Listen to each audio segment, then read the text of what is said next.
नमस्कार, मैं अर्चना यादव। आप देख रहे केकेडी न्यूज। वक्त तो चला तमाम अहम खबरों का। खबर झांसी से है, जहां पर पेट्रोलियम डीजल एसोसिएशन के अध्यक्ष द्वारा all India petroleum diesel association के पधारे हुए सदस्यों का परिचय कराया गया। उसके बाद होने वाली संगोष्ठी की रूपरेखा और कार्यक्रम की जानकारी दी गई, जिसके अनुसार होने वाली बैठक में ऑल इंडिया पेट्रोलियम डीजलों के हित में आवाज उठाने के लिए राष्ट्रीय संगठन के निर्माण की घोषणा की गई। इस प्रेस वार्ता का उद्देश्य है कि हमारी आवाज को तेल कंपनियों और मंत्रालय, भारत सरकार, उत्तर प्रदेश सरकार सभी तक पहुंचाना कि अब आज का डीलर जाग गया है और इस झांसी की वीरभूमि से अपनी आवाज बुलंद करने के लिए तैयार हो गया है। जिस तरह से रानी झांसी ने अंग्रेजों के खिलाफ अपनी आवाज को बुलंद किया था, आज जो है पूरे देश का डीलर इस जो है वीरभूमि से अपनी हुंकार भरेगा, अपनी मांगों की मांग, अपनी समस्याओं को सरकार के समक्ष रखेगा, अपनी मांग मंगवाने के लिए वो कुछ भी करने के लिए तैयार है। गवर्नमेंट ने बहुत पाबंदी लगा रखी है कि प्लास्टिक के बोतलों में तेल ना दिया जाए, इसके बारे में क्या करें? ये तो हम तेल नहीं, क्योंकि कानून है जो है आपका पेशों का जो है, हमें जो विस्फोटक नियंत्रक जो हमें लाइसेंस देता है उसमें यह है कि प्लास्टिक कैन में पेट्रोल नहीं देना। डीजल आपको मिल सकता है, डीजल हम दे सकते हैं। कल का कार्यक्रम क्या है आपका? कल का कार्यक्रम हमारा जो है राष्ट्रीय कार्यकारिणी का गठन होना। इसके बारे में क्या कहेंगे आप? उसके बारे में अब कल सभी अपने बंधुओं की जो राय होगी उसको लेकर के हम आप लोगों से भी अनुरोध करेंगे कि आप भी हमारी इस मीटिंग में आएँ और हमारी बातों को जो है सरकार तक, जन जन तक उसको पहुँचाएं। सरकार आपकी मांगें पूरी नहीं करेंगे, अगला कदम क्या रहेगा आपका? हम स्ट्राइक करेंगे। कब तक करेंगे आप? एकदम बंद कर देंगे। जब तक हमें खाने को नहीं मिलेगा, भूखे मरना है तो वैसे ही मर जाएंगे, क्या दिक्कत है? इस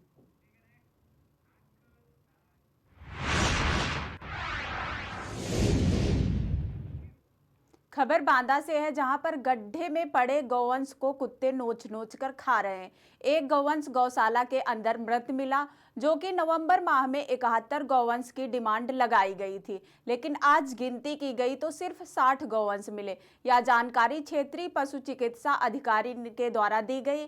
यह घटना बड़ोखर ब्लॉक के अंतर्गत ग्राम पंचायत चिल्ली में संचालित अस्थायी गौशाला का मामला है। अध्यक्ष जी, आज आप कहाँ आए हुए थे? आज हम लोग ये बड़ोखर ब्लॉक के अंतर्गत ग्राम पंचायत चिल्ली में संचालित गौशाला में आए हुए हैं और यहाँ पे देखा कि एक गौवंश ये मृत पड़ा हुआ है, बच्चा है जो है, मुझे लग रहा है 6 महीने का होगा। एक गौवंश अभी बता रहे करते सुबह मरा है, जो गड्ढे में फेंक दिया, उसके कुत्ते नोच नोच खा रहे हैं, वो आप वीडियो माध्यम से देखेंगे।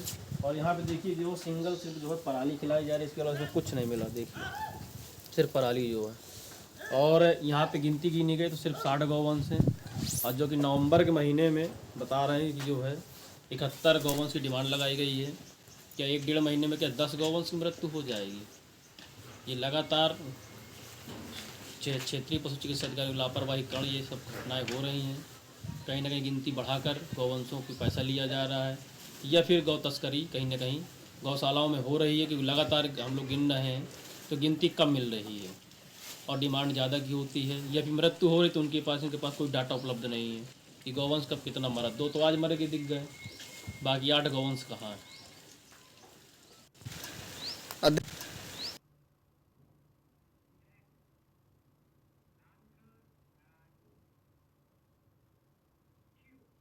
उत्तर प्रदेश के सीएम द्वारा डग्गामार वाहनों पर कार्यवाही के निर्देश दिए गए थे।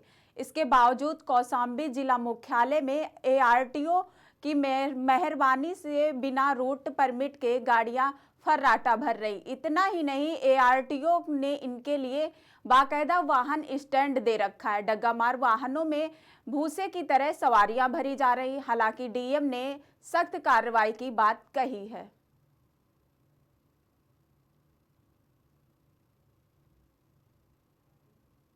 बिना परमिट के वाहन को निकाला जा रहा है। बताया जा रहा है कि यात्री के ड्राइवर के द्वारा अवैध वसूली करके वाहन को निकाला जा रहा है।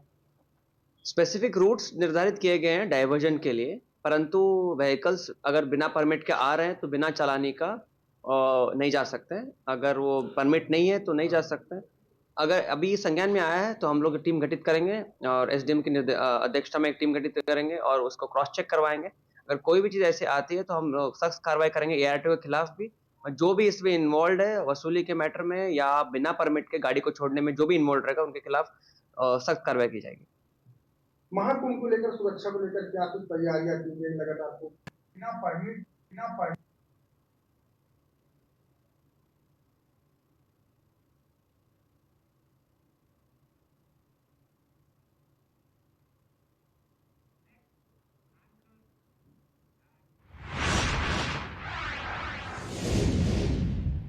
खबर बुलंदशहर से है, जहां पर अमर सिंह हत्याकांड का पुलिस ने खुलासा किया है। चोरी करने के इरादे से घर में घुसा था अमर सिंह का कातिल। नींद से जाग जाने के कारण आरोपी ने अमर सिंह का कत्ल कर दिया था। स्कूटी, आधार कार्ड और पहचान पत्र निशानदेही पर बरामद कर लिए गए थे।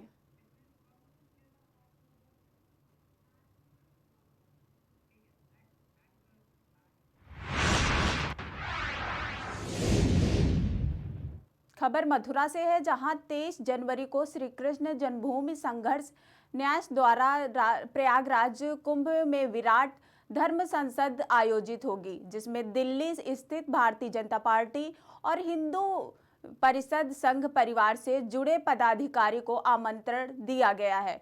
वहीं श्री कृष्ण जन्मभूमि के पक्षकार हिंदूवादी नेता दिनेश शर्मा फलाहारी ने कहा, संत अखाड़ा परिषद की पदाधिकारी जो निर्णय लेंगे उसी के आधार पर हम श्री कृष्ण जन्मभूमि मुक्ति हेतु न्यायालय में पक्ष रखा जाएगा और विद्वान संतों की गवाही सुनिश्चित की जाएगी।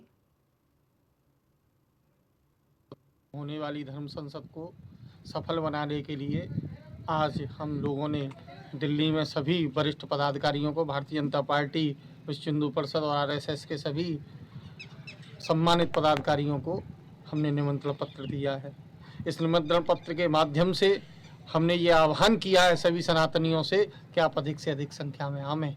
जिस प्रकार से यह जन जागरण अभियान 10 दिवसीय हमने चलाया, इससे हमें लगता है कि धर्म संसद में 1 लाख प्लस संख्या होगी और यह धर्म संसद एक ऐतिहासिक धर्म संसद होगी और भगवान योगेश्वर श्री कृष्ण के मंदिर के निर्माण में यह अहम भूमिका निभाएगी। जय श्री राम, जय श्री कृष्ण। प्रयागराज में 23 जनवरी को होने वाली धर्म संसद में यहाँ पर दिल्ली में भाजपा के राष्ट्रीय पदाधिकारी, विश्व हिंदू परिषद के राष्ट्रीय पदाधिकारी और आरएसएस के वरिष्ठ पदाधिकारियों के लिए हमने धर्म संसद के लिए निमंत्रण पत्र सौंपा है। यह धर्म संसद प्रयागराज में 23 जनवरी को होने जा रही है, जिसमें देश ही नहीं विदेश से भी सभी संत भगवान पधारेंगे। सभी पीठाधीश्वर, आचार्य और जो विद्वान संत हैं वो इस धर्म संसद में भाग लेंगे। हमारा यही उद्देश्य है कि धर्म संसद के माध्यम से जन जागरण किया जाए और कृष्ण जन्मभूमि की मुक्ति कैसे हो इस पर भी मंथन होगा। सभी संत भगवान अपने अपने विचार रखेंगे, क्योंकि भगवान श्री कृष्ण जन्मभूमि मंदिर पर जो मुगल शासकों ने अवैध कब्जा कर लिया था, उस अवैध कब्जे को हटाने के लिए हम माननीय न्यायालय में केस लड़ रहे हैं। तो माननीय न्यायालय में की गवाही भी सुनिश्चित की जाएगी, क्योंकि संत भगवान को पता है कि कौन कौन से ग्रंथों में कहाँ कहाँ पर किस जन्मभूमि का वर्णन आया है। हमारे परम श्रद्धेय संत भगवान इस विचार गोष्ठी में अपना जो उनका मत है वो पेश करेंगे और धर्म संसद में होने वाला निर्णय केंद्र सरकार को भेजा जाएगा और केंद्र सरकार जब न्यायालय में अपना जवाब दाखिल करेगी तो संत भगवान के जो निर्णय को न्यायालय के समक्ष केंद्र सरकार जरूर रखेगी। ऐसा सभी ब्रजवासी, सभी सनातन हिंदुओं को विश्वास है। होने वाली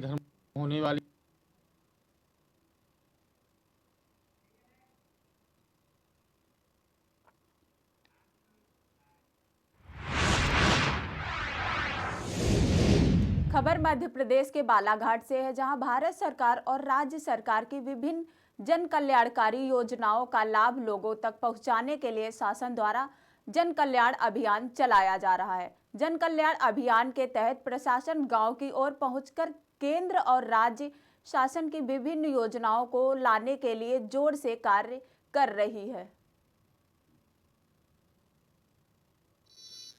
भूर सिंह मुहारे, ग्राम पंचायत भटेरा सरपंच। पंचायत में आज शिविर लगा है, कितने आवेदन आए हैं और क्या क्या समस्या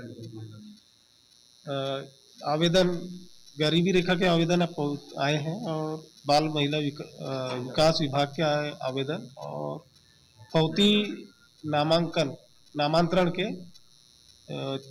4 लोगों के नामांतरण हुए हैं और राजस्व विभाग के। सर और कौन कौन से प्रकरणों को शामिल करने का अभी इसमें तो फौतीनामा का है और गरीबी रेखा वाला बीपीएल कार्ड, मगर उसके सब उल्लेख दिए नहीं है मोबाइल में। उन सभी को शामिल करना चाहिए। हाँ, शामिल करना चाहिए। अब तक टोटल कितने प्रकरण हो चुके हैं इसके पूर्व में अभी 4 प्रकरण और आते जा रहे हैं? हाँ, क्या इससे लाभ मिल रहा है? हाँ, ग्रामीण को लाभ मिल रहा है। उनका समस्या का समाधान हो रहा है? हाँ, हो रहा है।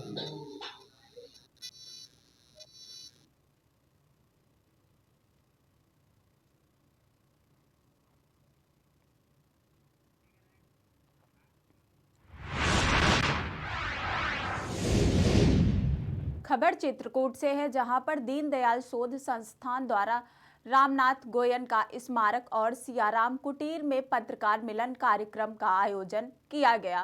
कार्यक्रम में यूपी, एमपी और चित्रकूट के करीब 100 से अधिक पत्रकार शामिल हुए। समारोह को संबोधित करते हुए दीनदयाल शोध संस्थान के राष्ट्रीय संगठन सचिव ने बताया कि सामाजिक पुनर्रचना का कार्य सामूहिक प्रयत्न से किया जा रहा है।